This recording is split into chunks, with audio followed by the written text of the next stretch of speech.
Harap teman-teman semua sudah memegang mushaf.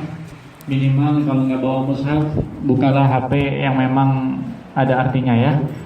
Ya, kita mulai kajian kita pada malam hari ini dengan melafazkan ta'awuz dan basmalah. A'udzubillahi minasyaitonirrajim. Bismillahirrahmanirrahim. Ya. Buka surat At-Taghabun. Untuk selanjutnya saya berikan kepada Ustaz Nur Fadil Ramadan. Bismillahirrahmanirrahim. Assalamualaikum warahmatullahi wabarakatuh. Waalaikumsalam warahmatullahi wabarakatuh. Alhamdulillahirabbil alamin wa bihi nasta'in ala umuri dunya. Wassalatu wassalamu ala asyrafil anbiya'i wal mursalin sayyidina wa habibina wa qudwatina Muhammadin wa ala alihi wa sahbihi ajma'in. Amma ba'd. Saya hormati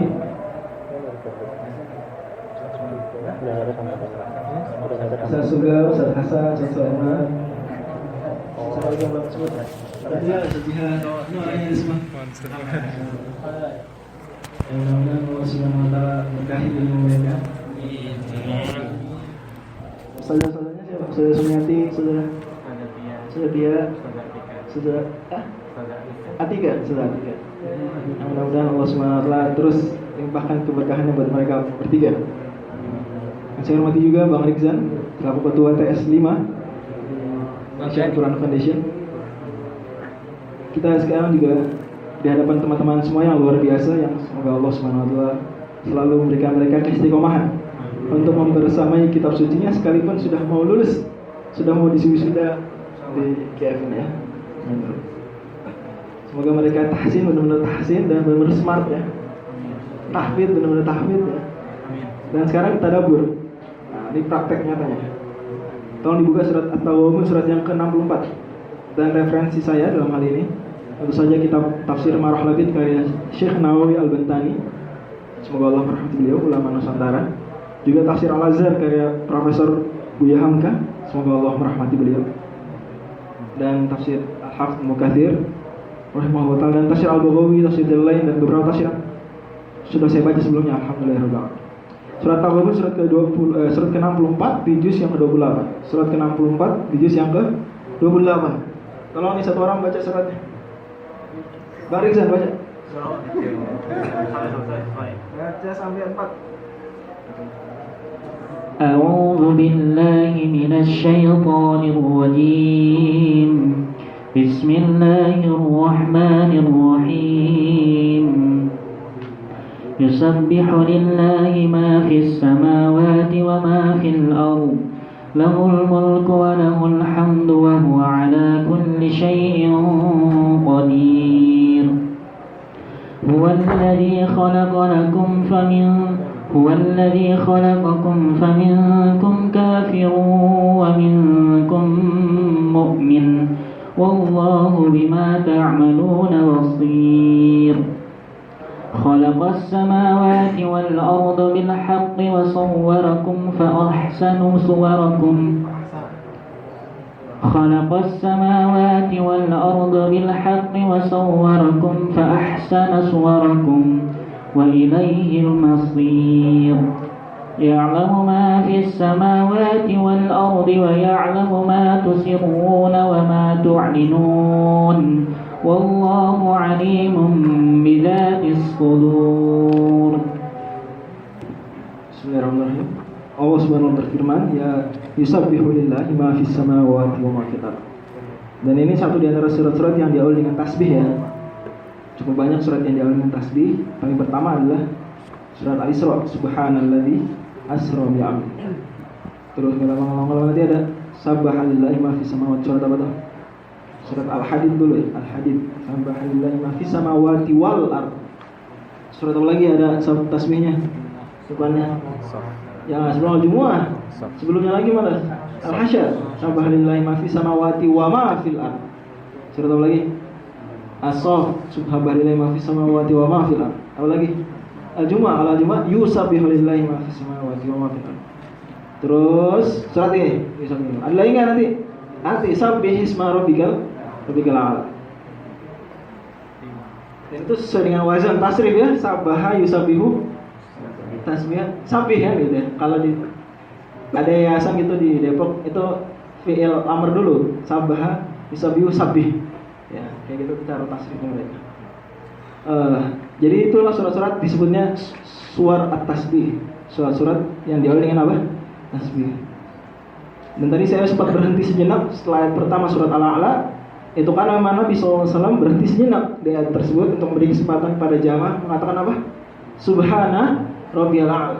Sebagaimana hadis riwayat Imam Ahmad, kalau ada yang baca Sabbih sama Rabbikal A'la, kita baca Subhana Rabbiyal A'la. Dan kalau ada yang baca Fasabbih bismi Rabbikal Azim, kita baca apa? Subhana Rabbiyal Azim. Surat apa tuh? Fasabbih bismi Rabbikal Azim. Terakhirnya Al-Waqi'ah ya. Al-Waqi'ah. Fasabbih bismi Rabbikal Azim. Oke. Kata Allah Subhanahu wa ta'ala, yusabbihu lillahi ma. Oh ya, sebelum fadilah surat ini apa? Nah, ini ada hadisnya nih. Hadisnya riwayat Ibnu Asakir, tapi hadisnya kata Al-Hafidz Ibnu Katsir, hadisnya mungkar. Yaitu ma min mauludin yuladu illa maktubun fi tashbih ra'sihi khamsu ayatin min surat Taghabun. Tidak ada anak lahir melainkan di kepalanya secara maya, hologram aja. Itu tertulis apa? 5 ayat dari surat At-Taghabun. Tapi hadisnya mungkar kata Alhamdulillah. Hadis mungkar definisinya adalah hadis yang lemah menyelisih hadis yang sahih. Hadis mungkar itu apa? Hadis lemah tapi bertentangan dengan hadis yang sahih. Itu hadis mungkar. Dan karena hadisnya lemah, maka kita baca saja. Ya, tidak perlu diyakini. Demikian kata Al-Hafidz Ibnu Hajar. Kalau ada hadis lemah, sebagai keutamaan amal, diyakini didengarkan saja, dibaca saja, tapi tidak perlu diyakini itu sabda Nabi SAW. Yani motivasi saja. Bahwasanya surat ini ada keutamaan. Surat At-Taghabun. At-Taghabun artinya apa? At-Taghabun. Kalau di terjemah Kementerian Agama nih, Buya Hamka sampai membawakan 6 terjemah. Jadi unik ya. Buya Hamka di sini seperti ingin memaparkan perbedaan-perbedaan terjemah antara para penafsir, dan sengaja saya bawakan tafsiran biar kita langsung baca. Terjemah At-Taghabun ini apa sih? Langsung baca. Kata Buya Hamka, kalimat langsung aja ya. Alhasil adalah bahwa kata Taghabun terdapat dalam hal jual beli, yaitu ada orang yang perniagaannya beruntung dan ada pula yang merugi. Dengan jelas Tuhan bersabda tentang orang kafir yang membeli kehidupan dunia dengan akhirat atau membeli kesesatan dengan petunjuk, niscaya selalulah dia merugi. Penterjemah ini jangan lama ya. Penterjemah Al-Quran ke dalam bahasa Indonesia menerjemahkan Taghabun dengan berbagai ungkapan. 1. Terjemah Al-Quran Departemen Agama, masih departemen, dinampakkan kesalahan-kesalahan. 2. Tafsir Al-Furqan karya Syekh Ustadz Ahmad Hasan, ternyata kecurangan, itu terjemahannya. 3. Terjemah Angkatan Darat. Saya tidak tahu nih maksudnya Angkatan Darat. Barangkali ada ulama gitu ya atau Angkatan Darat nerbitin Quran gitu kali ya. Yaitu ternyata kecurangan, sama aja. 4. Terjemah Haji Zainuddin Hamidi dan Fakhruddin HS, ini Muhammadiyah, Hari Tipu Menipu. 5. Terjemah di dalam tafsir Turjumanul Mustafid, buah tangan Syekh Abdurrauf bin Ali Al-Fansuri Al-Singkili, ini ulama Aceh, dalam abad ke-17, yakni Hari Berugi-rugi. Terus kata Buya Hamka, lalu hamba lihat, maksudnya beliau, dan banding-bandinglah kitab-kitab tafsir At-Tabari, Ar-Razi, Ibnu Katsir, Al-Qurtubi, An-Nasafi, Asy-Syaukani, Al-Kasyaf, Al-Zamakhsyari, dan beberapa tafsir yang lain. Maka terdapatlah kesimpulan bahwa pokok kata yang asal dari Taghabun ialah ghoban, yang mengandung beberapa arti. Arti utama yang khusus ialah ketika berjual beli barang, karena salah pilih disangka barang bermutu baik, rupanya terbeli barang yang kurang bermutu. Dalam hal ini maka arti yang dipakai oleh Al-Ustadz Zainuddin Hamidi dan Fakhruddin HS agak dekat dengan kebenaran tapi kurang tepat. Kita katakan kurang tepat, kata beliau, karena tidaklah pernah terjadi tipu menipu dalam urusan akhirat di antara manusia yang taat dengan manusia yang berbuat maksiat. Cuma manusia yang berbuat maksiat jugalah yang salah pilih. Nah, jadi kemudian kesimpulannya adalah sebab itu dapatlah dikatakan bahwa ulama tua dalam kurun ke-17 Masehi, kurun ke-11 Hijri, Syekh Abdurrauf Al-Fansuri, yang lebih mendekati kepada kebenaran. Apa yang beliau terjemahkan dengan Taghabun itu yaitu apa? Hari berugi-rugian. Hari apa? Hari berugi-rugian. Kata-kata yang beliau pilih ini berugi-rugian tepat dengan bahasa Melayu yang biasa dipakai di daerah Sumatera. Intinya Taghabun, ini juga dalam tafsir yang disebutkan, yaitu semuanya merasa rugi. Jadi Taghabun ini hari apa? Hari semuanya merasa rugi. Taghabun. Apa terjemah Kementerian Agama sekarang? Apa di situ terjemah itu tuh baru tuh? Apa? Hari dinampakkan kesalahan. Dinampakkan kesalahan-kesalahan. Oke, nggak apa-apa. Itu berarti ada, masya Allah ya, perubahan dari terjemah di zaman Buya Hamka dengan terjemah Al-Quran Kementerian Agama sekarang. Yang intinya adalah taghabun, nanti akan kita sebutkan, yaitu orang non-muslim ini yang tidak beriman menyesal, masih menyesal dia, merasa rugi. Tentu saja, kenapa? Ya, kenapa tuh saya nggak beriman? Gitu ya. Jelas kalau mereka rugi banget ya, menyesal banget. Tapi ternyata orang beriman juga sama, merugi juga. Gimana meruginya? Ayo apa? Dibawakan oleh Al-Imam Zamakhsyari dalam tafsir beliau dan juga Al-Hafiz Ibnu Katsir, yaitu orang beriman menyesal juga gara-gara tidak maksimal beramal soleh. Jadi nanti hari akhirat tuh semuanya merasa rugi, semuanya malah nyesal. Semuanya nggak terkecuali, nggak ada alhamdulillah saya udah amal soleh di dunia, nggak ada. Pasti nyesel. Kenapa waktu di atas komuter lain nggak baca Quran? Kan lumayan dari stasiun Depok sampai stasiun Sudirman setengah juz tuh. Gitu. Dan beneran fakta nyata ada bapak-bapak tuh dulu di daerah Depok 2 itu, dia tuh berangkat kerja dari stasiun Depok lama sampai stasiun Sudirman, balik lagi sorenya 1 juz. Masya Allah, pakai Quran di HP. Masya Allah. Gitu ya. Ada lagi yang zikir, baca masurat lah istilahnya. Zikir pagi, subuh-subuh berangkat zikir pagi, sampai stasiun Cawang udah tamat, gitu kan ya? Kan apal, lama-lama dibaca apal juga. Sorenya sama gitu, jam 5 sore, walaupun desak-desakan gak bisa bergerak, tapi baca zikir sampai stasiun Depok udah selesai. Ada lagi, banyak deh cerita kayak gitu. Tapi tetap aja orang-orang seperti itu juga nanti di akhirat bagaimana? Menyesal.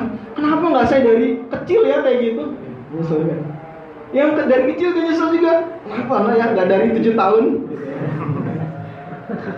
Nyesal lagi kenapa? Banyak nyesal. Pokoknya semua nyesal deh. Itu artinya apa? At-taghabun. Hari semuanya merasa rugi. Dan ini hubungannya erat sekali dengan bulan kita ini, bulan Ramadan, yaitu teman-teman semua harus merasa rugi. Mau sehebat apapun teman-teman harus apa? Merasa rugi. Justru nggak boleh merasa sombong gitu ya. Wah keren nih, alhamdulillah kemarin nih siapa dulu. Nah itu nggak boleh. Itu malah bisa memusnahkan amal. Namanya ujub. Namanya apa? Ujub itu apa tuh ujub? Merasa keren. Ujub itu apa? Merasa senang dengan amal sendiri. Nah, maksudnya tuh jadi ya pokoknya bagus nih amal saya deh. Nah gitu. Dan ujub ini bahaya. Ujub ini bahaya. Oke, langsung ke ayat pertama, di mana Allah SWT mengatakan bertasbih kepada Allah, semua ada di langit dan semua ada di bumi. Dan ini ada pembenarannya, penegasannya di beberapa surat, di antara surat Al-Isra, di mana Allah berfirman apa? Wa in min syai'in illa yusabbihu bihamdihi walakin la tafqahuna tasbihahum. Surat Al-Isra halaman yang kelima, surat 17. Di mana Allah berfirman, tidak ada sesuatu pun melainkan apa? Bertasbih. Tapi kalian nggak paham tasbih mereka. Kata Allah apa? Walakin la tafqahuna tasbihahum. Tapi kalian nggak paham tasbih mereka. Jadi kalau ditanya nih, tuh pohon pisang di depan bertasbih nggak? Bertasbih.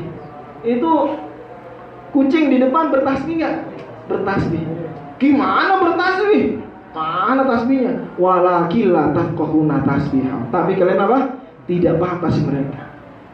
Bahkan ya, ini berarti lecutan buat kita.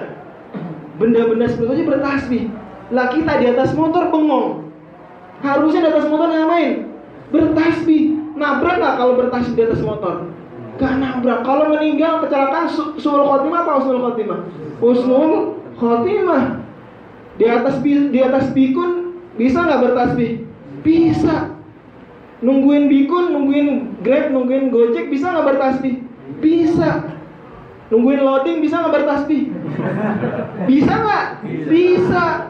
Masya Allah. Berarti kita udah menyanyiakan banyak sekali detik-detik berharga untuk apa? Untuk bertasbih. Belum zikir-zikir yang lain, la ilaha illallah, Allah, belum sholawat sama Nabi, belum doain orang tua, belum astagfirullah. Aduh. Padahal sebenarnya zaman sekarang enak buat zikir tuh. Jalan kaki dari sini, dari ini kan pojok jalan kapuk ya, gang kapuk ya, sampai Margonda, sampai jembatan hijau tuh. Zikir bisa berapa kali tuh coba? Subhanallah berapa kali kira-kira? Ada yang pernah ngitungin nggak? Itu yakin al-masurat khatam itu, al-masurat sugro. Ya zikir lagi petang itu baca jalan pelan-pelan, jalan kaki ya pelan-pelan. Gitu. 15 menit Masya Allah, 15 menit itu setengah juz. Ya kalau sambil ngaji ya. Itu. Berarti kita ini banyak sekali waktu terbuang. At-Taghabun namanya gitu ya. Atau Allah Subhanahu wa taala, milik Allah kerajaan dan milik Allah segala pujian, dan Dialah Maha Kuasa atas segala sesuatu. Maksudnya segala sesuatu Allah Maha Kuasa. Itu berarti apa yang Allah kehendaki Allah wujudkan mampu, dan apa Allah yang tidak ingin kehendaki, tidak ingin wujudkan, maka tidak terwujud. Dan syai' di sini segala sesuatu ya. Syai' artinya apa? Sesuatu. Dan kata para ulama baik Ahlussunnah wal Jamaah secara umum, asy-syai'u indana huwal mawjudu. Ya. Syai' itu adalah yang ada. Syai' itu apa? Yang ada. Maka kalau sesuatu yang enggak ada, artinya mustahil ada. Misalnya, Allah bisa nggak sih menciptakan Tuhan yang lebih gede dari Dia? Ini ada nggak kayak gini nih? Kan nggak ada. Namanya Tuhan Akbar, paling besar. Lah ketika disuruh menciptakan sesuatu yang lebih besar, berarti Dia bukan Tuhan, karena ada lagi yang lebih besar dari Dia. Berarti ini sesuatu yang Allah ciptakan lebih besar dari Allah tidak ada. Berarti tidak termasuk syai'. Tidak termasuk syai'. Maka nggak bisa disalah-salahkan. Berarti Tuhan kamu nggak bisa tuh, tidak qadir, nggak punya sifat kudroh. Kenapa? Nggak bisa bikin Tuhan kedua. Iya, itu ya. Gimana nih? Lah, karena definisi Tuhan apa? Yang paling hebat satu. Lah ketika disuruh menciptakan Tuhan kedua, berarti dia bukan Tuhan ya? Karena Tuhan harus tunggal. Tuhan itu harus tunggal. Ini kita masuk pembahasan ilmu kalam, ilmu tauhid ya. Yaitu sering pernah dengar nggak kayak gitu? Dengar ya? Cara menjawabnya gimana? Itu yang Anda maukan, itu sesuatu bukan? Bukan sesuatu. Maka tidak masuk ke dalam konteks ini. Nggak qadir, maka itu nggak masuk. Contoh lagi misalnya, bisa kalau bikin sesuatu ada tapi nggak ada? Bisa nggak? Saya tanya, sesuatu yang ada tapi nggak ada itu sesuatu bukan? Bukan sesuatu. Teman-teman ingat-ingat ilmu logika, ada beberapa hal yang memang itu bertolak belakang, nggak mungkin dua-duanya barengan ada. Contohnya ada dan tiada. Mungkin nggak pada suatu benda dia ada juga, dia tiada juga? Mungkin nggak? Nggak mungkin. Atau dia nggak ada tapi juga nggak tiada? Mungkin nggak? Nggak mungkin. Nggak mungkin, ya nggak? Dia ada benda nih, nggak ada. Maksudnya dia tidak memiliki sifat ada, tidak juga memiliki sifat tiada. Mungkin nggak? Nggak mungkin. Kalau kita ingat-ingat pelajaran sifat huruf, ya, ada nggak huruf, ya? Nggak jahar, nggak juga hamas, ada nggak? Nggak ada. Pertanyaan kedua, ada nggak huruf jahar juga hamas juga? Nggak ada. Berarti huruf yang jahar juga hamas juga itu ada sesuatu bukan? Bukan sesuatu. Atau huruf bukan jahar, bukan hamas, sesuatu bukan? Bukan sesuatu. Jadi kalau bisa nggak Allah menciptakan huruf nggak jahar, nggak hamas? Nggak ada. Itu pertanyaannya salah. Karena huruf yang gak jahar gak hamas itu bukan sesuatu. Sementara Allah mengatakan apa?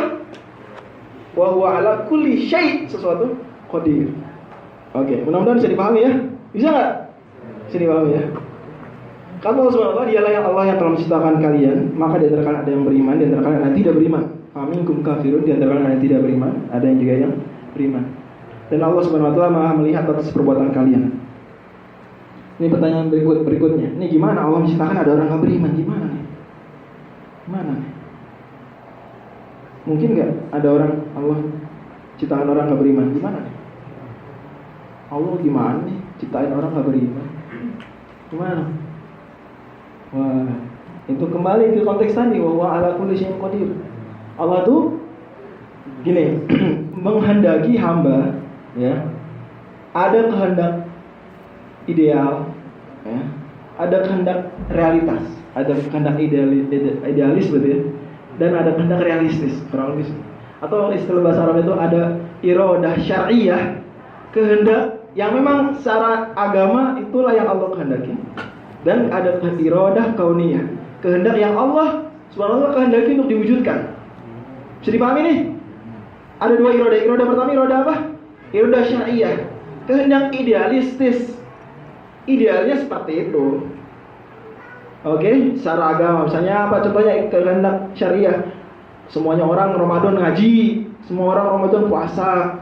Semuanya kalau ada pemilihan milih Ustaz Idris gitu misalnya. Oh, itu. Gubernur milihnya orang soleh gitu ya. Presiden milihnya orang soleh gitu. Pokoknya kan pengennya gitu ya Allah ya, iya nggak? Ya pengennya kalau ada ini pilihnya yang bagus gitu kan ya. Kurang lebih seperti itu. Atau pengennya semua orang nih IP-nya 4 gitu ya. Kan gitu ya, itu ideal-ideal ya. Oke, ini kehendak syariah. Ada kehendak kauniyah, iradah kauniyah. Ini kehendak yang realistis. Jadi mungkin beberapa hal Allah tidak kehendaki secara agama sebenarnya, tapi Allah kehendaki pengen diwujudkan. Seperti orang sakit, orang tidak beriman, ada setan, ada iblis, suara paslon tertentu sekian persen gitu. Padahal itu kan nggak boleh gitu ya. Orang-orang jahat terpilih gitu ya. Ada korupsi. Kemarin tuh di Margonda berita rame ya, betul. Zona merah. Ada yang udah dengar belum? Zona merah HIV. Itu kan. Tapi terjadi. Sebenarnya Allah kehendaki nggak secara agama? Allah kehendaki nggak secara agama? Tidak Allah kehendaki. Tapi Allah kehendaki secara kauniyah nggak, secara realistis. Allah kehendaki.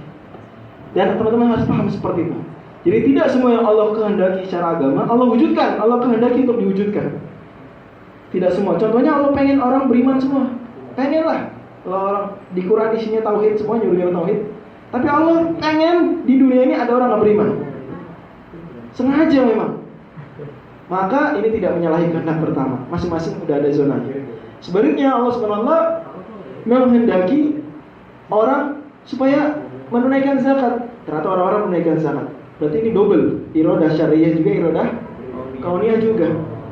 Kalau ada orang tidak beriman, berarti iradah syariah juga enggak. Iradah kauniyah? Iya. Ada nggak iradah syariah? Enggak. Iradah kauniyah enggak. Ini enggak ada ya. Masih salah satunya. Oke, semangat?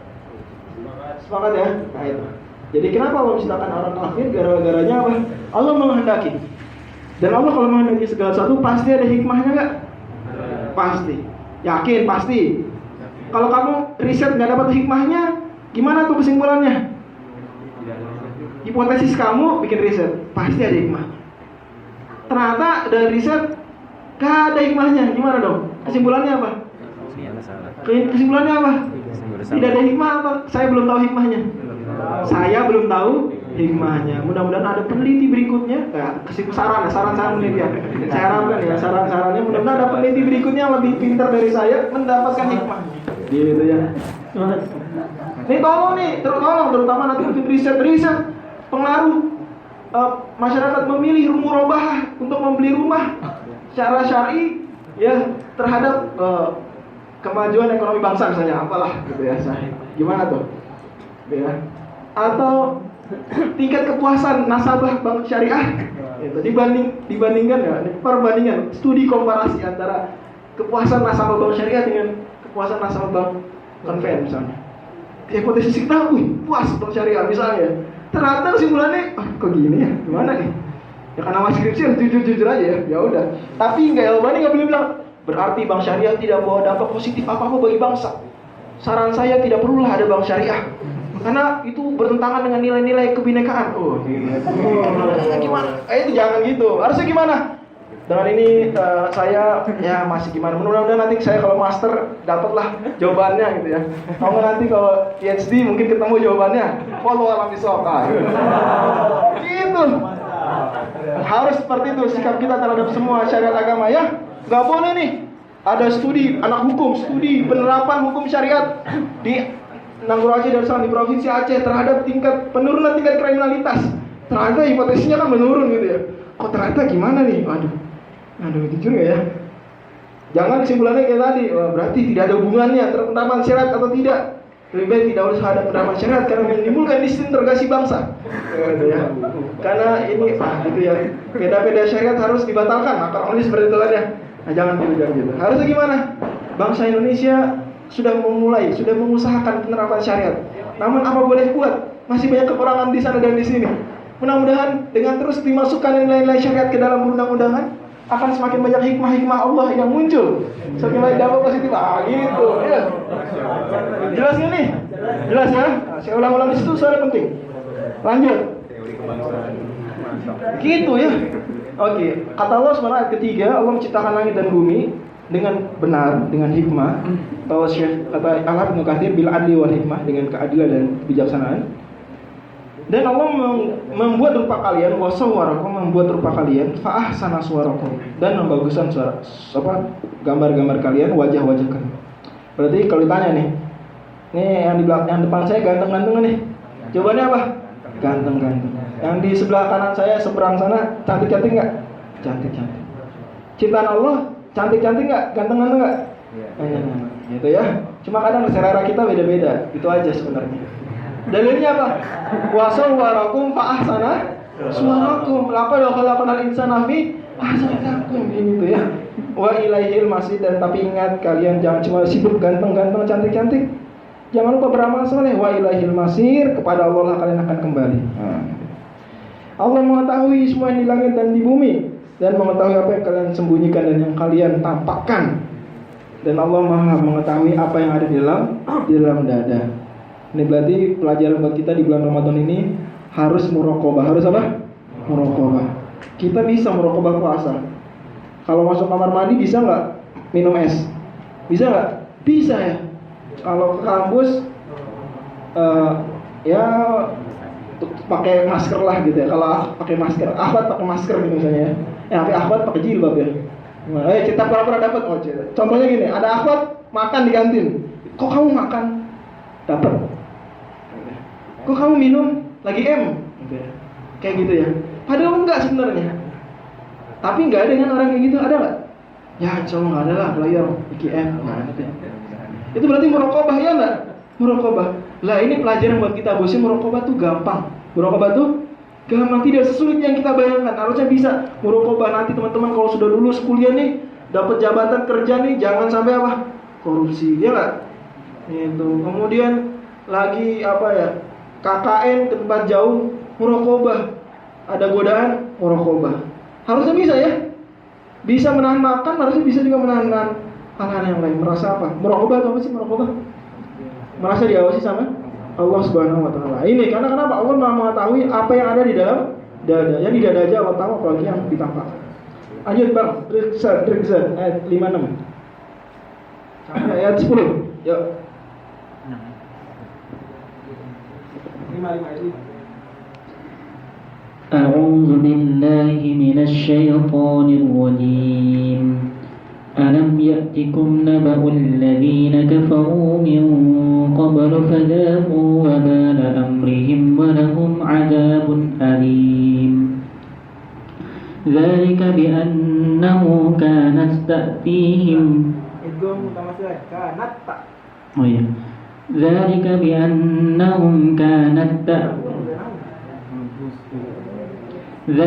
بأنهم كانت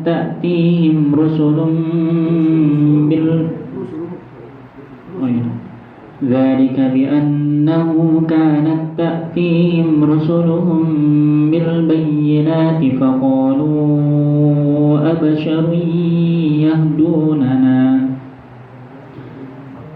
فكفروا وتولوا واستغنى الله والله غني حميد زعم الذين كفروا أن لن يبعثوا زعم الذين كفروا أن لن يبعثوا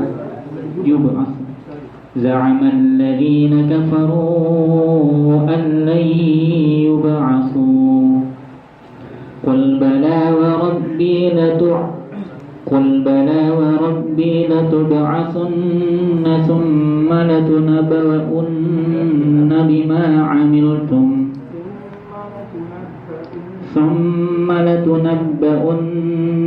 بما عملتم وذلك على الله يسير فآمنوا بالله ورسوله والنور الذي أنزلنا والله بما تعملون خبير يوم يجمعكم ليوم الجمع ذلك يوم التغابن ومن يؤمن بالله ويعمل صالحا يكفر عنه سيئاته ويدخله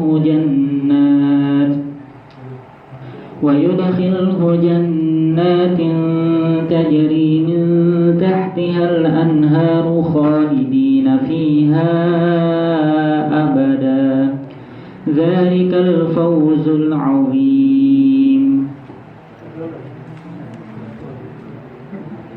والذين كفروا وكذبوا بآياتنا أولئك أصحاب النار خالدين فيها وبئس المصير. Terima kasih Bang Rizal.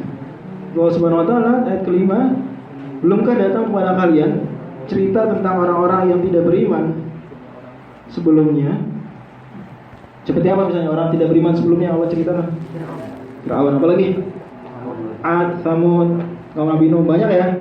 Kata Allah, belum datangkah kisah cerita-cerita mereka tuh? Maka mereka merasakan akibat pahit perlakuan mereka dan bagi mereka azab yang pedih. Yang demikian itu karena mereka, kalau misalnya datang pada mereka rasul-rasul mereka membawakan mukjizat, bukti-bukti, ayat-ayat, mereka mengatakan, "Abasyaru yahdunana?" Apakah orang biasa, manusia biasa yang menjadi pembimbing kita? Kok nabi manusia sih? Dia kan makan juga. Malah di surat Al-Mu'min gimana? Ya'kuluna mimma ta'kuluna wa yashrabuna mimma tashrabun. Ya'kulu mimma ta'kuluna minhu wa yashrabu mimma tashrabun. Mereka ini makan sama kayak kalian. Makan nasi gitu ya. Sama minumnya, minum air putih. Ngapain diikuti? Sama kata surat Al-Furqan, yamshi fil aswaq. Ini nabi kok jalan di pasar, nabi kok jualan gitu ya. Ini nabi kok nikah gitu. Seperti itu jawabannya. Kalau jawaban kalau konteks kekiniannya, ini apa sih nih dakwah-dakwah? Kuliah sama jurusan teknik elektro juga. Sok-sokan dakwah masih mahasiswa juga nih. Gitu ya. Ini apa sih nih bikin kegiatan-kegiatan keagamaan nih? Gaya-gaya masih bikin dosa juga nih. Sok suci nih. Sok malaikat ini. Merasa perfect ini nih orangnya nih. Sok-sok nasihatin lagi kamu. Jilbabin dulu hatinya, baru nasihatin. Itu nggak usah nih gaya-gaya jilbab, masih juga duduk, masih juga sekelas sama ikhwan kayak sekelas sama cowok, sekelas sama cowok gaya-gayaan pakai jilbab. Udah deh, biasa-biasa aja. Nah, gitu kurang lebih seperti itu deh kalau konteks kekiniannya. Kamu dinasihatin nih bikin acara. Ya itu yang bikin acara juga masih punya dosa kan? Gaya-gayaan bikin acara dakwah. Akhwat nyebar-nyebarin jilbab. Nah, Mbak gaya-gayaan jilbab Mbak juga lisannya masih bohong. Lisannya juga masih gibahin orang. Enggak usah gitu deh, Mbak. Kan gitu kan. Nah, ini sama seperti itu. Kalau dulu omongan apa? Abah Syarun yahdunana. Ini ngapain nih ceramahin kita? Masih manusia juga ceramahin kita. Kurang lebih seperti itu. Kata Allah, fakafaru wa tawallu. Mereka ingkar, mereka berpaling. Tapi Allah Subhanahu wa taala apa? Merasa rugi enggak Allah? Mereka berpaling, mereka ingkar. Allah rugi enggak? Ya rugi deh. Rugi enggak? Kan kalau kita jualan nih, bikin stand, jualan. Ada orang datang berpaling, enggak percaya kita. Enggak percaya terus balik, berpaling. Kita rugi enggak? Kita sedih enggak? Sedih. Gitu ya. Kalau Allah gimana? Enggak. Wastaghfirullah, Allah Maha Kaya. Wallahu ghaniyyun hamid. Allah Maha Kaya, Allah Maha terpuji. Enggak terserah mau beriman enggak beriman, Allah kaya. Tapi tugas kita gimana dong? Kan Allah Maha Kaya. Kita ada orang beriman atau enggak orang beriman. Usah dakwah deh. Orang sholat, ya Allah, syukur, bagus. Nggak sholat nggak apa-apa. Terus lihat adik anaknya nggak sholat, nggak apa-apa deh. Wastanallah, Allah Maha Kaya. Gimana tuh? Ini ngapain sih wali kota Depok nih? Razia orang nggak puasa nih? Kan Allah Maha Kaya, orang nggak puasa nggak ngerugiin Allah. Ini sok-sok mengaku Tuhan, mengambil wewenang Tuhan ini wali kota Depok ini. Gimana dong? Bukan gitu. Allah Maha Kaya, tapi kita diwajibkan apa? Amar ma'ruf, nahi mungkar. Allah sih Maha Kaya, orang nggak beriman, orang beriman nggak ngefek.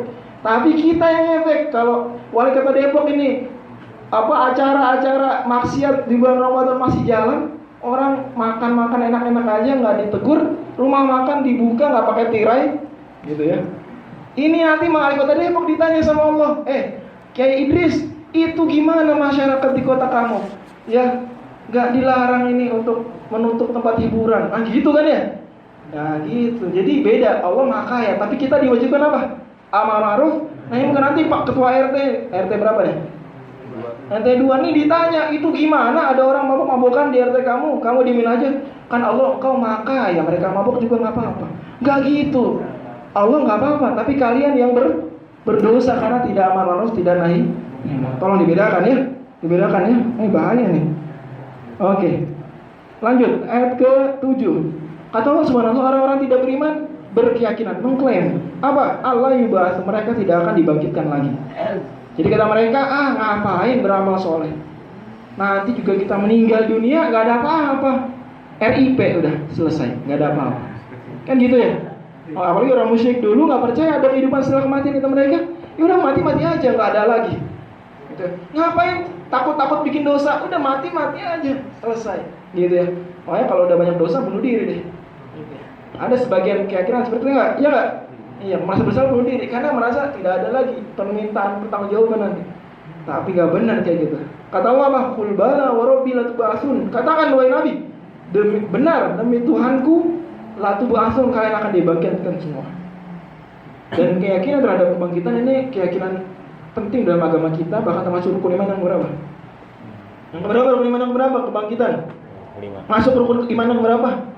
5. Iman yang kelima, iman kepada hari akhir, iman kepada hari kiamat. Termasuk diantaranya beriman kepada nanti kita dibangkitkan. Dan kalau seandainya kita nggak beriman kepada hari kebangkitan, itu semua orang berani berbuat dosa, ya nggak? Apalagi orang-orang yang kuat, bikin aja dosa. Kan nggak ada yang nuntut. Siapa mau nuntut saya? Berani nuntut saya? Oh, saya bebas nanti. Gitu ya. Tenang aja. Gak mempan deh, mau gimana? Gak mempan. Akhirnya gimana? Nanti dia meninggal dunia, belum terbalaskan kejahatannya, ya nggak? Kalau tidak ada hari kebangkitan, itu enak banget ya. Berarti itu tidak ada keadilan Tuhan di situ. Oh, Tuhan baru adil kalau apa? Kalau ada orang jahat di dunia belum terbalaskan, di akhirat dia baik. Ya, di dunia dia bisa banding, bisa kasasi gitu ya. Ya anak hukum tahu ya, setelah itu ya. Ini tapi nanti di akhirat bisa nggak banding? Nggak bisa. Ada kasasi nggak? Nggak ada. Kalau di pengadilan dunia ketangkap KPK, pengadilan tipikor bisa lolos, di akhirat bisa lolos nggak? Nggak bisa. Makanya dengan mengimani hari akhir, hari kebangkitan, orang bikin dosa takut. Sekalipun dia di dunia nggak ketahuan, tapi di akhirat bakalan ketahuan. Di dunia nih ngambil uang orang nggak ketahuan. Kalau nggak ada kebangkitan setelah kematian, wah enak banget. Tapi karena ada kebangkitan setelah kematian, malah nanti dia dituntut. Semua orang jadi takut. Sekalipun nggak ada yang lihat saya, nanti dituntut. Sebaliknya amal soleh juga gitu. Seandainya nggak ada kehidupan setelah kematian, ngapain beramal soleh sembunyi-sembunyi, ya nggak? Ngapain? Kalau mau infak di depan kamera. Kalau mau sumbangan panggil dulu pers, kan gitu ya, minta diliput, kan gitu, baru mendapatkan keuntungan dari amal soleh. Ngapain sibuk-sibuk capek-capek beramal soleh sembunyi-sembunyi, sholat malam di keheningan malam, orang semua tidur, dia sholat sendirian. Ngapain zikir di atas motor, orang gak ada yang tahu. Ya itu mah rugi. Kenapa rugi? Di dunia gak dapat apa-apa kan? Iya gak dapat apa-apa. Ya entar mati gak ada apa-apa juga, gak ada tuh pahala. Semua mati aja. Gitu kan ya? Ya gak? Tapi karena kita meyakini ada kehidupan setelah kematian, maka beramal soleh sendirian gak ketahuan, untung gak?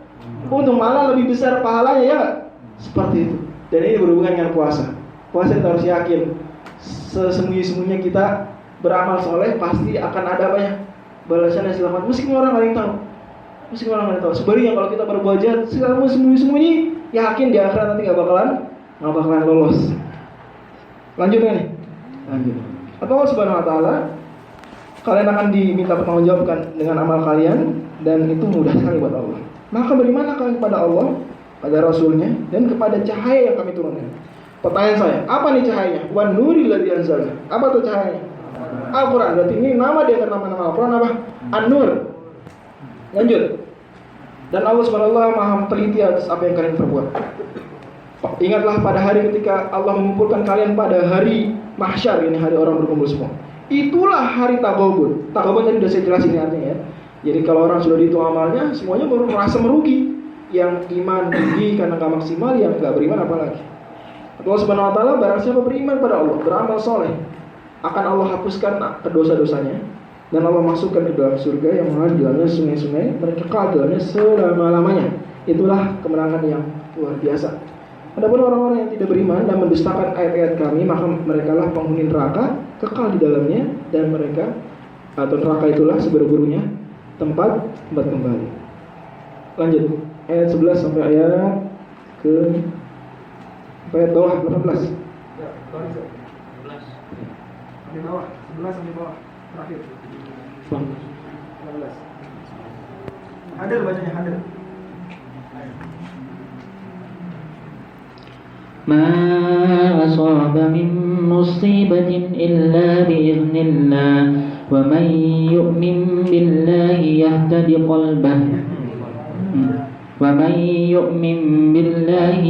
قلبه والله بكل شيء عليم وأطيعوا الله وأطيعوا الرسول فإن توليتم فإنما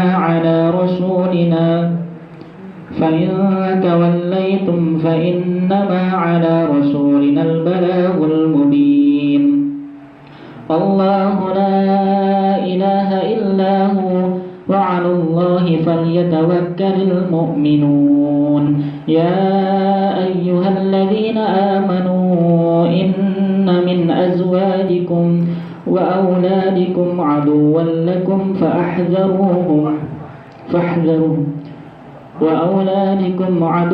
لكم فاحذروهم وإن تعفوا وتصفحوا وتغفروا فإن الله غفور رحيم إنما أموالكم وأولادكم فتنة والله عنده أجر عظيم فاتقوا الله ما استطعتم واسمعوا وأطيعوا وأنفقوا خيرا لأنفسكم ومن يوق شح نفسه فأولئك هم المفلحون إن تقرضوا الله قرضا حسنا يضاعفه لكم ويغفر لكم والله شكور حليم عالم الغيب والشهادة العزيز الحكيم. Subhanallah. Jazakallahu khairan Bang Rizan. Kata Allah Subhanahu wa taala ayat 11, "Ma asaba min musibatin", tidaklah ada musibah yang menimpa seseorang kecuali dengan apa? Dengan izin Allah. Pasti itu ya, harus yakin, tidak ada sebuah musibah pun melainkan dengan izin Allah. Sekalipun musibah tersebut terjadi atas perbuatan seseorang. Misalnya ada orang sengaja nabrak kalian. Musibah bukan? Dengan kehendak Allah bukan tuh? Dengan kehendak Allah. Ya, ada pohon jatuh di tengah jalan. Kayak di itu ya, salah satu universitas tuh yang banyak pohonnya. Nimpa mobil gitu ya. Musibah bukan? Musibah ya. Jadi musibah ini baik terjadi tanpa kerjaan orang ataupun dengan kerjaan orang, itu sama-sama musibah. Pencurian musibah bukan? Walaupun ada pencurinya, itu dengan izin Allah, Kalau kehilangan, nggak ada jatuh misalnya, nggak ada orang yang ngejatuhin ya, jatuh sendiri. Lagi di danau jatuh gitu. Atau di atas jembatan Texas, selfie, api-apinya jatuh, gitu ya.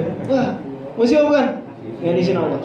Dan semuanya harus sama-sama sabar. Kata Allah, wa may yu'min billahi yahdi qalbah. Siapa yang beriman sama Allah, yakni imannya terhadap rukun iman yang keberapa itu berarti?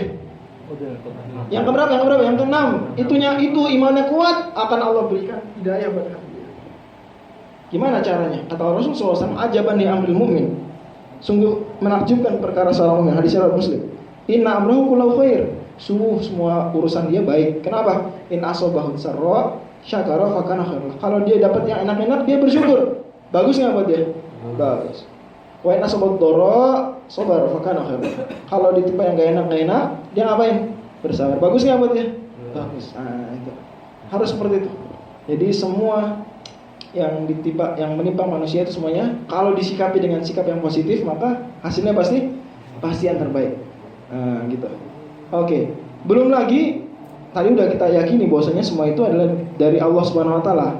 Dan Allah Subhanahu wa taala kalau misalnya kita bersabar atas ujian yang Allah timpakan kepada kita dan kita berdoa dengan doa yang Rasul ajarkan, apa doanya? Kalau ditimpa musibah. Allahumma ajurni fi musibati wa akhlif li khairan minha. Saya ulangi, Allahumma ajurni fi musibati wa akhlif li khairan minha. Ya Allah, hadisnya riwayat Muslim. Ya Allah, berikanlah pahala buatku di musibah ini dan gantikanlah buatku, berikanlah aku ganti yang lebih baik darinya. Doa ini diucapkan oleh Ummu Salamah ketika Abu Salamah meninggal dunia. Padahal Abu Salamah ini suami teladan, suami idaman, suami siaga, tapi meninggal dunia. Maka Ummu Salamah ingat hadis ini, dia mengucapkan doa, ya Allah, berikan aku pahala dalam musibah ini dan gantikan buatku, beri ganti yang lebih baik. Akhirnya apa? Setelah itu menikah dengan siapa Ummu Salamah? Menikah dengan baginda Nabi SAW. Lebih baik nggak? Lebih baik. Oh, banyak ceritanya kalau begini. Jangan lupa berarti, apapun yang menimpa kita itu musibah dari Allah dengan izin Allah, dan kita harus apain? Sikapi dengan positif. Bagaimana? Innalillahi wa inna ilaihi raji'un. Allahumma ajurni fi musibati wa akhlif li khairan minha. Dan Allah Subhanahu wa taala mengetahui segala sesuatu. Kata Imam Ali bin Abi Thalib radhiyallahu anhu, orang kalau ditimpa musibah itu ada yang untung, ada yang rugi. Yang untung itu ditimpa musibah, dia bersyukur, berdoa tadi, maka dia udah dapat pahala, dia dapat ganti lagi yang lebih baik. Yang rugi itu yang nggak sabar. Gimana? Udah dapat musibah, nggak sabar, dapat dosa lagi. Nggak dapat ganti yang lebih baik lagi, itu dosa. Makanya musibah itu datang, syukur nggak syukur, sabar nggak sabar, itu kalau sabar untung, kalau nggak sabar ruginya 2 kali. Gitu ya. Kalau sabar untungnya 2 kali, kalau nggak sabar ruginya 2 kali. Ini kan sabar deh, ya gitu ya. Anak ekonomi mana nih? Kalau ada kayak gitu gimana? Yang penting sabar deh, sabar deh. Kan gitu ya pasti ya. Mengambil untung sebesar-besarnya kan. Ada musibah nih. Ya ngapain saya nggak sabar? Udah musibah terjadi nggak bisa diulang ya nggak? Dapat dosa nggak dapat ganti lagi. 3 kali itu kena. Mendingan sabar kayak gitu ya. Mudah-mudahan bisa dipahami, mudah-mudahan bisa dipraktekin, itu yang susah. Mudah-mudahan bisa dipraktekin. Allahumma ja'alna minas sabirin. Amin. Kata Allah Subhanahu wa taala, taatlah kepada Allah, taatlah kepada Rasul. Kalau kalian nggak mau taat, maka sungguhnya wajib ya, atas sungguhnya yang diwajibkan atas Rasul adalah apa? Menyampaikan saja. Sungguhnya diwajibkan pada Rasul kami hanyalah apa? Menyampaikan dengan sejelas-jelas. Dan ini pelajaran buat kita, bahwasanya kalau dakwah itu nggak usah ngarep diturutin orang. Tapi yang penting apa? Prinsipnya, yang penting menyampaikan dengan sebaik-baiknya. Jangan lupa al-balaghul mubin, penyampaian yang jelas. Jangan sekedar penyampaian saja. Jelas nih misalnya caranya menarik. Jadi dakwah aja nggak apa deh. Tapi penampilan dakwahnya nggak diperhatikan. Jangan. LDF, LDK harus memperhatikan juga kemasan dakwah. Walaupun memang yang diwajibkan hanya menyampaikan, tapi menyampaikan juga harus apa? Al-mubin, harus jelas. Misalnya ini apa? Misalnya dakwah apa? Misalnya Ramadan nih. Berarti dibungkus kemasannya yang bagus ya nggak? Karena kemasan bagus itu membuat orang tertarik, dan memang demikian adanya. Rasul misalnya apa? Kalau ceramah bagaimana ceramahnya? Itu apa namanya istilahnya baligh apa ya terjemahan Indonesianya?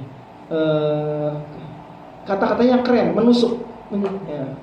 Kata-katanya menusuk menyakitin ya, apa ya? Menyentuh. Menyentuh kan. Itu balik ya. Kata Allah gimana surat An-Nisa, wa qul lahum fi anfusihim qaulan baligha. Dakwahi mereka sampai masuk menyentuh hati mereka, fi anfusihim qaulan baligha, dengan ucapan yang indah, nyastrat gitu ya. Oke, lanjut. Kata Allah Subhanahu wa taala, Allah Tuhan yang tidak ada Tuhan yang berhak disembah selain Dia, dan hendaklah pada Allah saja orang beriman bertawakal. Kata Allah Subhanahu wa taala, wahai orang-orang yang beriman, sungguhnya di antara istri kalian, di antara ya, ingat minal tab'id, di antara istri-istri kalian, dan di antara anak-anak kalian ada apa? Ada musuh buat kalian, maka waspadai mereka. Wah, ini ayat nih ngeri ya. Kata Allah apa? Ini ayat jangan dibaca sama orang menikah nih kayaknya nih. Nanti membuat dia ragu. Kalau buat nikah jadi. Maksudnya kalau acara nikah jangan baca ayat ini. Bacanya Ar-Rum ayat 21. Wa min ayati an khalaqal gitu ya. Min asma'ihi litaskunila. Jangan baca ya ayyuhalladzina amanu inna min azwajikum wa auladikum aduwwan lakum fahdharuhum. Enggak, jangan. Nanti itu salah bacanya. Salah momen. Lanjut. Maksudnya gimana? Maksudnya kan nih misalnya ya, contoh ya. Nabi SAW ini pernah lagi khutbah. Kemudian datanglah siapa nih? Datanglah Hasan dan Husain, anak kecil. Kemudian jalan gitu, lagi ceramah nih. Dia jatuh kepleset nih orang dua, anak kecil. Bisa bayangin nggak? Hasan Hussein itu lahir tahun 2, satu lagi tahun 3 Hijriah. Anggaplah Nabi lagi ceramah tahun 9, berarti umurnya satu 7 tahun, yang satu 6 tahun. Bayang nggak lagi lucu-lucunya? Kemudian lari, kepleset. Nabi lagi ceramah, khutbah di atas mimbar. Kemudian akhirnya Nabi ngapain? Turun. Nah, Nabi mengatakan, benarlah firman Allah tadi ya setelahnya, innama amwalukum wa auladukum fitnah. Sungguhnya harta dan anak kalian itu ujian buat kalian. Kemudian Nabi SAW bersabda, nih hadis riwayat Imam Tirmidzi, ya, kata Rasul sallallahu alaihi wasallam, "Nadhartu ila hadaini sabiyyaini yamshiyani wa yaqthuran falam asbir." Sungguh aku melihat dua anak kecil ini, Hasan dan Husain, ngapain?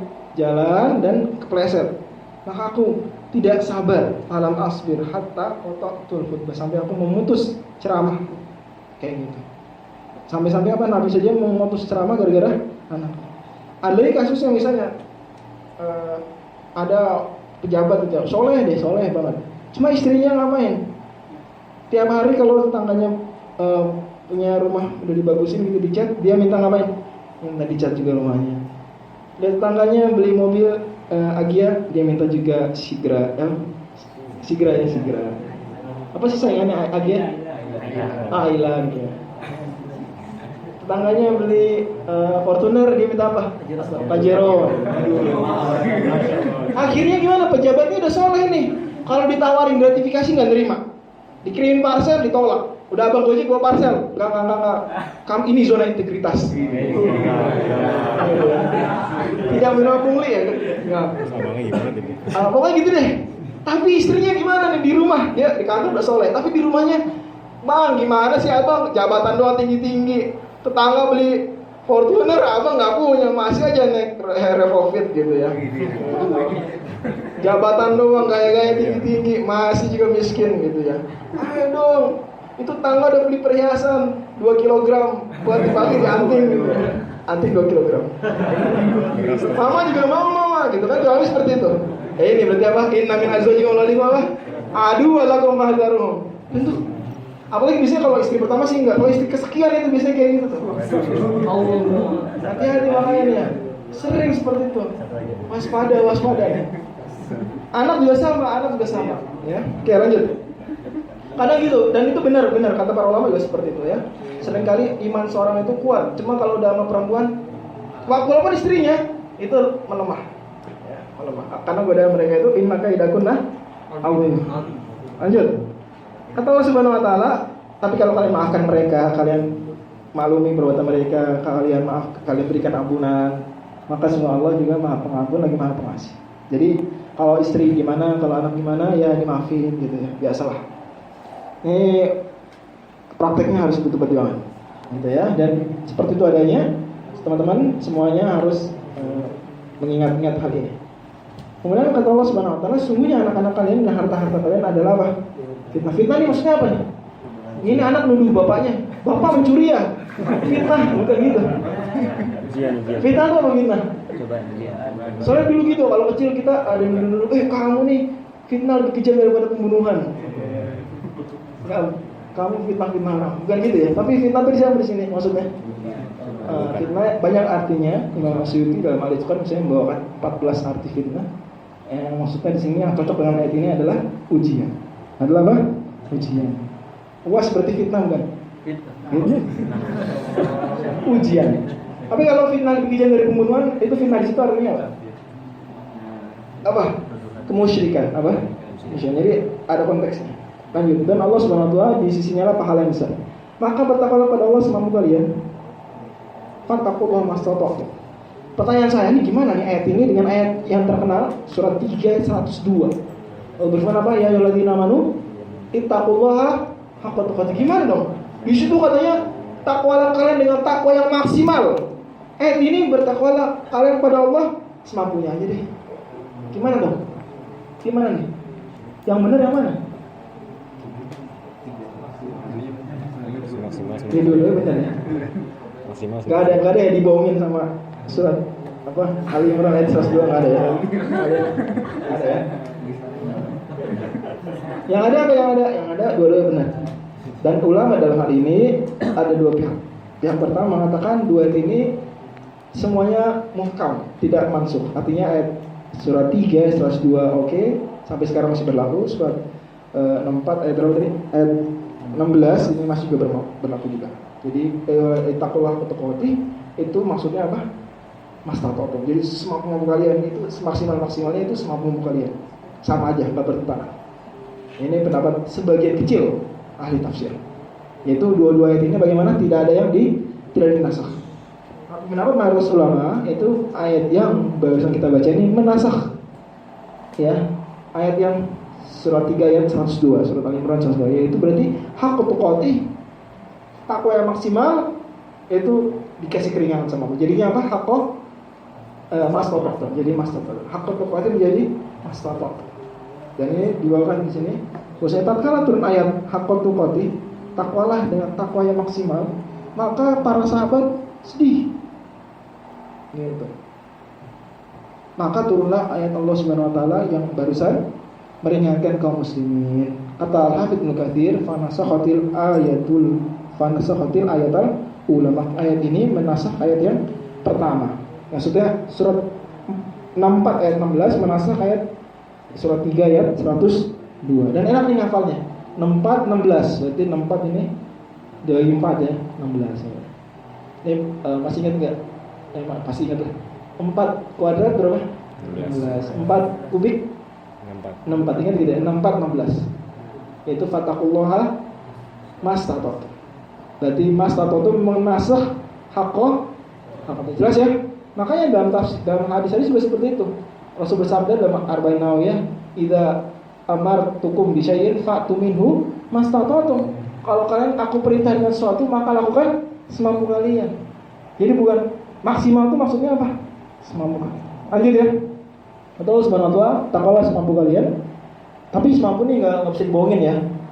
Jangan dia mampu sih lebih dari itu, cuma pura-pura saya mampunya segini aja. Enggak, kayak itu enggak benar. Jujurlah. Ya. Jangan sampai ada dusta di antara kamu sama Allah Subhanahu wa ta'ala. Karena Allah di awal surat sudah mengatakan apa? Allah wallahu alimun bidzati sudur. Allah tahu apa yang dalam hati. Jadi jangan bohongin Allah. Kalian mampunya 100, kalian cuma 90. Berarti bohongin Allah. Maka dengarlah dan taatilah. Sami'na wa ata'na. Di sini surah Allah apa? Wasma'u wa ati'u. Dan berinfaklah wa anfiqu khairan fiskum, itu semua lebih baik buat diri kalian. Dan ini berhubungan sama bulan Ramadan, kita ngapain? Memperbanyak infak. Dan infak di bulan Ramadan yang paling utama adalah nomor 1 zakat fitrah. Ini infak paling utama karena hukumnya wajib. Hukumnya apa? Wajib. Dan kalau dengar kata infak dalam Islam itu mencakup semuanya. Yang wajib, yang sunnah, pada fakir miskin atau enggak, itu semuanya namanya apa? Infak. Bahkan para keluarga namanya juga infak. Nafkah itu infak. Jadi dia himpunan besar. Zakat, sedekah itu himpunan kecil di dalamnya. Jadi kalau saya tanya, infak apa yang paling utama di bulan Ramadan? Zakat fitrah, yang wajib. Atau bisa juga termasuk juga selevel atau bahkan bisa jadi lebih tinggi, yaitu nafkah pada keluarga. Lebih utama ya, karena hukumnya wajib. Pokoknya semua ibadah yang wajib itu lebih utama deh. Habis itu yang sunnah-sunnah paling utama apa dong? Memberi berbuka. Memberi apa? Berbuka. Ini kenapa utama? Karena pahalanya sama seperti orang tersebut. Jadi misalnya Bang Rizal memberi buka-buka anak IKF. Berapa orang IKF-nya? Semuanya berapa santri TS 5? 54, berarti Bang Rizal seperti puasa sehari 55 kali. Kenapa? Puasa sendiri ditambah puasa anak IKF. Apalagi puasa anak IKF ini puasanya khawas. Puasa orang spesial, kata Imam Ghazali dalam Ihya Ulumuddin. Puasa itu ada 3 level ya. Yaitu puasa puasa awam ya. Itu puasa baru cuma nahan yang ini aja, yang membatalkan doang. Tapi masih mengerjakan dosa, melihat yang enggak, mendengar yang enggak kayak gitu. Ini puasa orang awam. Anak IKF enggak mungkin lah gitu. Anak IKF itu minimal khawas. Puasa menahan bukan cuma yang membatalkan tapi juga apa? Yang haram-haram. Malah mungkin ada yang khawas, yaitu apa? Nah ini sering disampaikan sama khotib nih. Yaitu puasa orang yang enggak cuma menahan dari yang membatalkan, enggak cuma menahan dari yang haram, tapi juga menahan pikiran-pikirannya nih dari pikiran-pikiran negatif. Menahan hatinya nih dari perasaan-perasaan yang buruk. Itu luar biasa. Jadi puasanya lahir batin. Insyaallah anak IKF makanya. Jadi Bang Rizal ini kalau kasih buka masih anak IKF. Ya. Tapi gini, problemnya seringnya kalau pesantren itu banyak yang ngasih, ya nggak? Seringnya gitu. Akhirnya kalau semua ngasih di situ menumpuk, mubazir. Nah, nggak bener deh. Makanya harus gimana? Berarti harus ada pemerataan ngasih makan berbuka. Coba tukang beca kasihin, tukang angkot dikasihin. Di depan tuh kalau lagi macet sore-sore di depan gang kapuk bagi-bagi apa? Buka gitu ya. Biasa sih di lampu merah sana tuh. Pertigaan Juanda tuh ada yang ngasih. Nah, itu tuh bagus. Pokoknya pemerataan biar nggak mubazir. Ya ini apalagi nggak juga gitu, nggak cuma ngasih berbuka juga apa? Infak-infak yang umum juga sama. Insya Allah ini kayak gini sering disampaikan oleh para ustaz. Kata Allah Subhanahu Wa Taala, barang siapa yang dilindungi oleh Allah dari kepelitan dirinya, kebakiran dirinya sendiri, maka dia yang beruntung. Jadi diri kita diciptakan dalam keadaan apa? Pelit. Jadi kondisi defaultnya manusia itu kikir. Jangan lupa kondisi defaultnya manusia itu apa? Kikir. Jadi kalau misalnya nih orang nggak pernah dilatih untuk infak, maka dia kikir aja. Kayak HP misalnya, nggak pernah di-upgrade, dia default aja gitu aja. Kalau mau rajin infak apa? Dilatih infak. Nah, harus berlatih infak, baru nanti jadi nggak kikir lagi. Karena di kondisi normalnya manusia apa? Kikir. Gitu ya. Allah Subhanahu Wa Taala selanjutnya, jika seandainya kalian meminjamkan pada Allah pinjaman yang baik, ini istilah di ekonomi Islam ya, qardul hasan. Apa qardul hasan? Anak ekonomi ini. Minjam tapi nggak dibalikin, nggak ada bunganya. Qardul hasan tuh minjam tapi nggak ada bunga, itu qardul hasan kalau di bank syariah. Ya. Tapi kata Allah di sini, kalau kalian minjamkan pada Allah qardun hasanah, peminjaman yang baik, itu bukan maksudnya bukan itu, tapi ini istilah saja, dan ini majas ya, ini majas. Karena kalian seolah-olah ngapain? Minjamkan Allah, padahal kan kalian nggak minjamin Allah. Kalian ngasih makan orang miskin ya, tapi dianggapnya apa itu? Minjamkan Allah. Kok bisa sih? Karena nanti sama Allah diapain? Diolah. Dan nggak cuma didiemin, jadi sama Allah tuh nggak didiemin aja, nggak dimasukin ke berangkas, nanti di hari kiamat dikeluarin. Enggak, salah. Hadis riwayat Muslim. Atau Allah Subhanahu Wa Taala, kalau kalian menginfakkan onta, ya, maka Allah Subhanahu Wa Taala itu yurabbiha kama yurabbi ahadukum faluwahu. Allah membiarkannya seperti kalian membiarkan onta kalian. Jadi kalau kalian infak itu enggak seperti masukin berangkas nanti di hari akhir ngambil, enggak, salah. Tapi kalian seperti ngasih mudharabah ke orang yang jago jual beli, ke entrepreneur top. Itu kira-kira ngasihnya berapa? 1 juta, baliknya berapa? 10 juta. Seperti mudharabah. Seperti naruh saham di perusahaan kelas kakap, itu ngasihnya berapa, beli sahamnya berapa, returnnya jauh lebih besar, kayak gitu ya. Kata Allah apa? Yudha'ifu lakum, Allah lipat gandakan buat kalian. Nggak cuma diem aja, wa yaghfir lakum, dan bahkan Allah ampun juga dosa kalian. Jadi sedekah juga bisa ngapain? Mengampuni dosa. Dan Allah Subhanahu Wa Taala Maha Syakur. Syakur apa nih syakur artinya? Maha bersyukur, maha berterima kasih. Jadi kalau kalian berterima kasih sama orang, kayak apa sih? Allah lebih jauh berterima kasih daripada itu. Halim artinya apa? Halim ini maha, kalau terjemah Kementerian Agama apa? Penyantun. Tapi sebenarnya lebih dalam dari makna dari itu halim yang memaafkan kekurangan kalian, menunda siksaan kalian. Jadi Allah ini ya gitu deh, memaafkan kalian. Kalian ini infaknya nggak maksimal, Allah maafin. Allah terima kasih. Kata Allah Subhanahu Wa Taala, Allah Maha tahu yang gaib dan yang nampak, dan Allah Maha perkasa lagi Maha bijaksana. Allah bisa demikian. Mudah-mudahan bermanfaat apa yang saya sampaikan. Pakai pertanyaan nggak Bang Reksan? Pakai pertanyaan nggak? Katanya sampai 9:30 di jadwal. Hah? Pakai pertanyaan. Kalau ada pertanyaan kita bahas satu bab dari Jazari. Masya Allah. Ada yang ngutang satu bab. Kalau nggak ada pertanyaan. Kalau ada silakan. Aku ada pertanyaan mungkin apa diskusi sharing. Pakai kertas boleh. Ya, wah Ustaz nanya susah. Ya.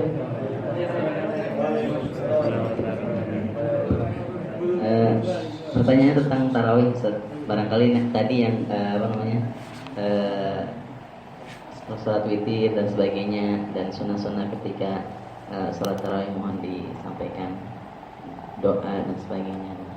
Syukran. Ini panjang jadi satu pengajian lagi nih. Fikih sholat tarawih. Tapi simpelnya sih tarawih ini jumlah rakaatnya ya madzhab saya ya, madzhab kita lah 23 rakaat. Ini madzhab kita. Dan malah nggak terbatas sebenarnya, karena Rasul sabda di surat Bukhari Muslim apa? Salatul laili, masna-masna, salat malam tuh ya 2 rakaat. Kata Kiai Haji Mustafa Liatul apa? Sunnah salat tarawih 1000 rakaat. Sunnah nggak bener nggak sunnah? Sunnah karena Nabi bilang gitu 2 kali 500 1000. Ya, jadi salat tarawih. Tapi sebenarnya saya mau 23, cuma teman-teman mau 11 ya, 11 deh. Ya, tapi boleh 11, dan itu pendapat banyak ulama juga, tapi jumhur ulama itu nggak 11 ya. Harus tahu teman-teman. Kalau ditanya mayoritas ulama pendapatnya nggak 11. Tapi masing-masing boleh karena masing-masing 2 rakaat. Kalau ada yang tarawih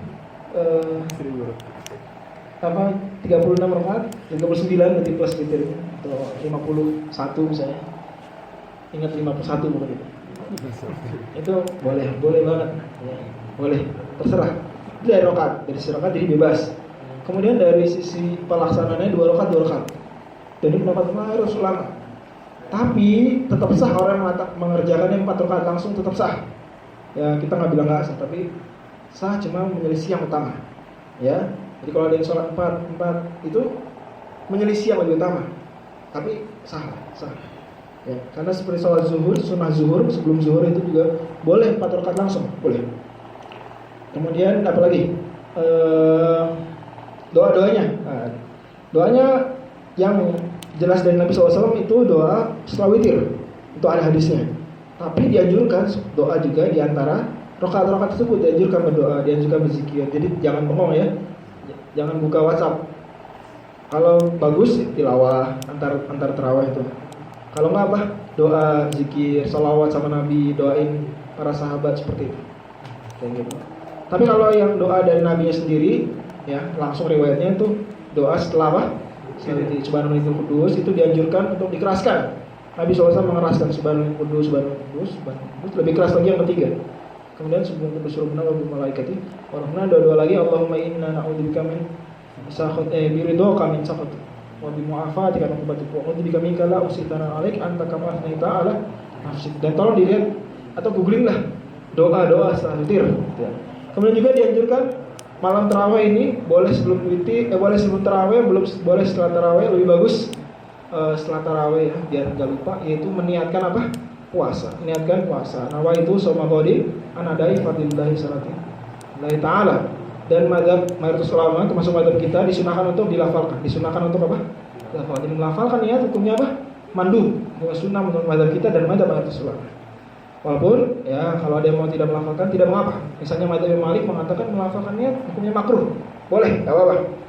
Gitu ya. Tapi niat ini harus hukumnya apa? Harus. Oke, lanjut. Kemudian tapi yang dimaksud niat kalau dilafalkan yang mana niatnya tuh? Yang di hati apa yang di lisan? Misalnya ada orang melafalkan niatnya itu yang mana? Yang di lisan apa yang di hati? Niatnya yang di hati. Lalu terus ngapain dilisankan? Itu menguatkan yang di hati. Apa? Mempertegas yang itu seperti itu, ya. Oke. Kemudian apa lagi? Ustaz Sulaiman? Udah selesai ya? Apa lagi sih berkaitan tarawih? Udah ya? Seperti itu. Jeda. Oh iya. Disunahkan tuh sebenarnya antara sholat tarawih itu jeda. Cuma biasanya jedanya tuh 4 rakaat jedanya. Sebagaimana hadis Aisyah. Itu gimana Aisyah mengatakan apa? Nabi sholat 4 rakaat, maka jangan ditanya bagusnya dan panjangnya. Kemudian sholat 4 rakaat lagi. Maksudnya sholat 4 rakaat dalam hadis tersebut apa? 2 rakaat kemudian ngasot. 2 rakaat kemudian ngasot. Seperti itu maksudnya. Ya. Itu penafsiran mayoritas ulama seperti itu terhadap istirahat gitu ya. Makanya disebut sholat tarawih. Tarawih itu asal katanya kalau nyari di kamus Al-Munawwir itu apa? Roha. Roha itu masuk di situ wazan istifalanya apa? Istirahat. Jadi tarawih kenapa disebut tarawih? Karena banyak istirahatnya. Banyak apa? Banyak istirahatnya. Malah kalau di Mekah tuh orang antar tarawih ngapain? Tawaf. Jadi orang Mekah nih kalau salat tarawih jeda tawaf. Udah mulai lagi nih. Subuh vakum. Balik lagi. Ntar jeda lagi tawaf. Enak gitu. Makanya ketika Imam Malik dengar orang-orang di Mekah sholat 23, maka Imam Malik sholatnya berapa? 39 rakaat. Kenapa? Itu orang Mekah enak bisa tawaf. Kita nggak bisa tawaf. Udah kita banyakin jumlah rakaat biar nyaingin pahala mereka. Makanya benar banget banyak kata para ulama, sebenarnya patokannya itu bukan jumlahnya, tapi patokannya itu durasinya atau besar pahalanya gitu. Nabi 11 tapi bacanya panjang-panjang misalnya ya. Gitu. Ya kalau kita mau nyaingin panjangnya ya capek. Misalnya ya mau 11 rakaat 1 juz. Itu capek berdirinya, ya enggak? Coba kalau 23 rakaat kan enak ya. Banyak istirahatnya. Baru baca 1 lembar istirahat. 1 lembar istirahat, 1 lembar istirahat. Kalau misalnya langsung kan, wih, ini 2 lembar setengah nih. Itu di antara hikmahnya, itu di antara hikmahnya. Oke, ini saya sebenarnya kurang suka bahas fikih sebentar, tapi boleh sebetulnya masih saya sampaikan. Oke, pertanyaan berikutnya ada nggak? Yang silakan Bang Toha. Biasanya kalau sikat gigi di malam hari pakai pasta gigi, biasanya kalau siang ini masih ada perasanya. Ih, kok ajaib masih terasa? Apa tuh pasta giginya? Enzim bukannya nggak ada deterjennya? Tapi masih ada rasa. Oh gitu. Masa sih? Kurang bersih kali? Gak kumur-kumur ya? Oke, gini deh. Ini pertanyaannya gimana kalau masih terasa juga? Ya berarti dikumur-kumur lagi sampai nggak terasa ya? Kumur-kumur lagi nggak terasa. Tapi sebenarnya terasa gitu nggak membatalkan selama nggak ketelan. Ya misalnya siwak, nyewakan hukumnya boleh, malah dianjurkan. Ya, tapi kecuali kalau udah lewat zuhur ya, itu mazhab Syafi'i makruh. Siwakan setelah zuhur makruh. Ya. Kenapa kok makruh? Kenapa kata Imam Syafi'i atau mazhab Syafi'i sikat gigi atau siwakan ya setelah zuhur makruh? Kenapa? Kalau lagi puasa? Karena kata Nabi SAW apa? Kamu soim gimana hadisnya? Pak akhwafin gimana ya? Pokoknya istilahnya hadisnya aroma mulut seseorang lebih atyabu indallah min rihil misk, lebih bagus, lebih aromanya lebih harum daripada apa? Daripada aroma kasturi. Maka kalau kita sikat gigi, demikian kata para ulama Syafi'i ya, setelah zuhur itu berarti menghilangkan apa ya? Bau nggak enaknya. Berarti mulut kita jadi nggak dapat fadilah hadis tersebut. Oh ya hadisnya gini, larihu famisoim atyabu indallah min rihil misk. Nah, hadisnya. Ya. Jadi nggak usah sikatan, tapi ulama Syafi'i yang lain mengkritisi konteks ini, itu katanya enggak, karena aromanya bukan dari mulut, aromanya dari mana? Dari lambung, aromanya dari lambung. Jadi mau sikat gigi tetap ada aromanya. Ala kulihal sikat gigi saja tidak membatalkan puasa selama tidak tertelan. Tapi kalau bisa jangan pakai banyak deterjennya, khusus bulan puasa lah, dikit aja. Nggak usah banyak ya, apalagi yang rasa stroberi. Siapa yang masih pakai rasa stroberi, rasa anggur? Waduh. Jangan ya. Sikat gigi. Terus bisa sebenarnya sikat giginya tuh sebelum subuh. Nanti siang-siangnya siwakan aja beli siwak. Siwak ada gurih-gurihnya nggak sih? Ada ya. Tapi nggak ngebatalin zaman Rasul. Selama tidak ditelan. Jadi kumur-kumur keluar. Ya. Oke, lanjut. Ada pertanyaan berikutnya. Jadi gitu ya Bang Taha ya. Kalau masih terasa, kumur-kumur apa yang nggak terasa. Tapi kalau terasa selama nggak ketelan nggak batal. Enggak, itu nanti bisa masuk ke dalam kalau dibiarkan. Kayak kumur-kumur teh manis nanti. Kalau nggak kumur-kumur yang putih, ketelan itu. Gitu ya. Sedikit lagi. Silakan ada pertanyaan. Mencicipi masakan. Apa? Mencicipi masakan. Oh ya sebentar. Tadi itu masalah sikat gigi atau masih nyisa dikit di mulut nggak batalin, itu demikian mazhab kita. Jadi kalau ada di mulut nyisa, kita buru-buru buang, terasa memang itu nggak ngebatalin. Karena Nabi pernah ketika ditanya sama Umar, wahai Nabi saya ini nyium istri saya, batal nggak puasanya? Kata Nabi, araita in tabat mata. Gimana kalau sekarang kamu puasa kumur-kumur? Batal nggak puasanya? Nggak batal. Sama berarti itu sama istri juga nggak batal, maksudnya mesra gitu ya, selama tidak keterlaluan. Itu nggak ngebatalin. Di sini wajib dalalanya adalah Nabi mengatakan kumur-kumur nggak ngebatalin, berarti kalau memang ada makanan atau minuman di mulut, selama kita langsung keluarin kayak kumur-kumur, maka nggak batal. Tapi kalau ditelan berarti bukan kumur-kumur namanya, maka batal, gitu ya. Bang Erwin silakan. Nggak jadi udah berarti. Udah, ada ya. Woi, waduh, susah nih Ustaz Hasan. Jangan susah. Tadi Ustaz terawih bacaannya aneh itu. Gak aneh itu, anak-anaknya udah pada tahu, gak aneh. Mohon kenalan gitu dengan. Gitu tadi cukup terkenal tadi itu qiraat terbanyak kedua yang dipakai umat Islam sedunia, yaitu qiraat riwayat Warsh An-Naf ya. Warsh An-Naf ya, itu orang Aljazair, Tunisia, Maroko yang baca kayak gitu. Afrika Barat tuh baca kayak gitu. Iya. Ada lagi? Pertanyaan? Masih ada banyak waktu ya. Akhun nggak ada pertanyaan berarti ya? Oh ada, coba ditanya deh.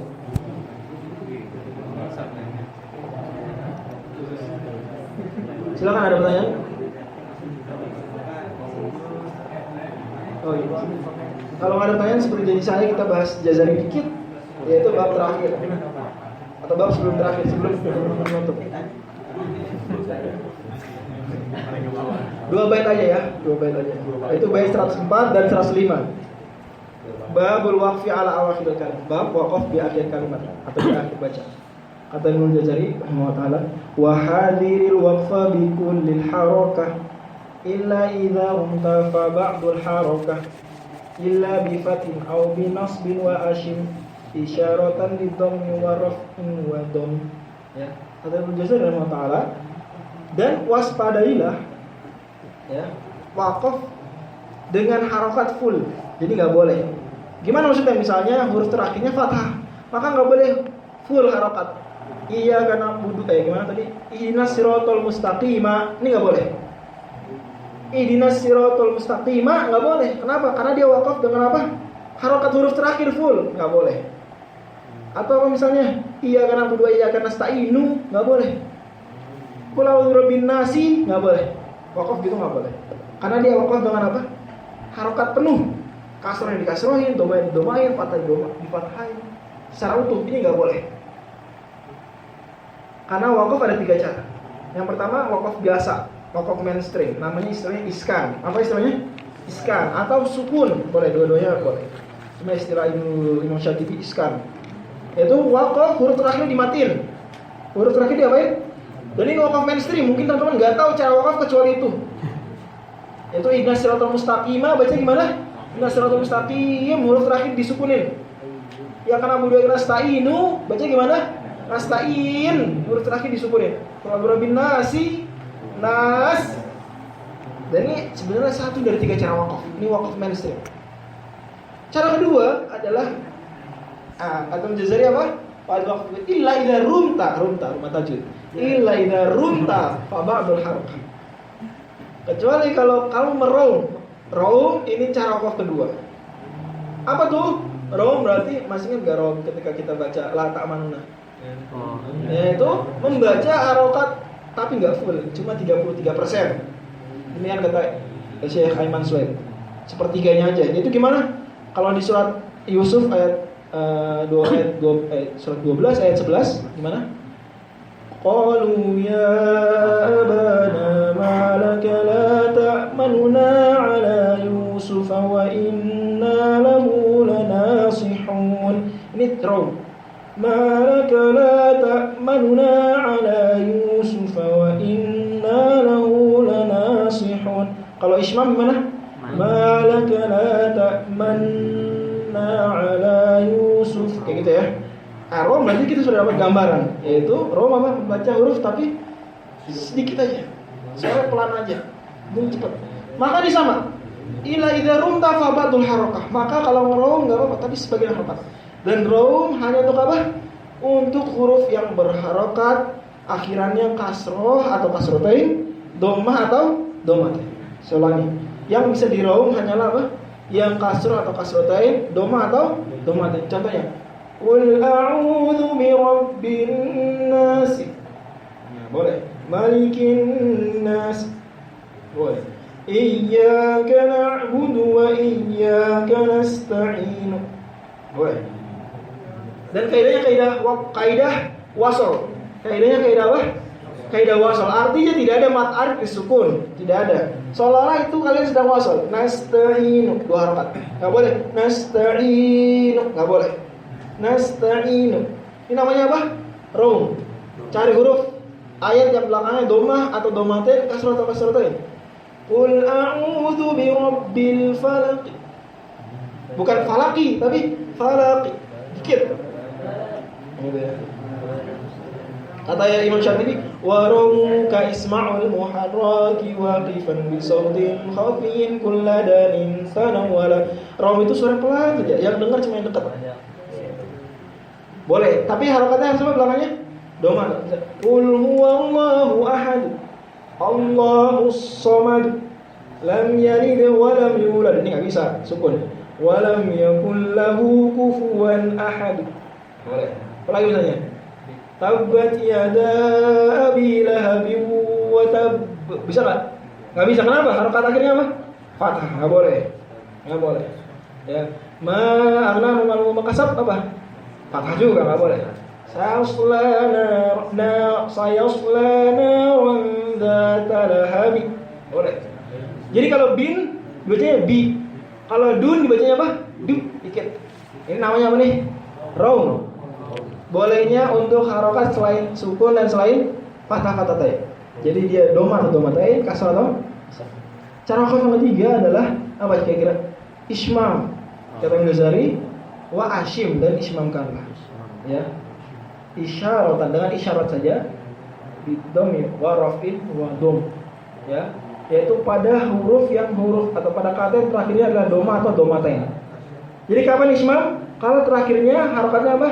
Doma atau doma. Berarti kalau akhirnya sukun boleh nggak di ismam?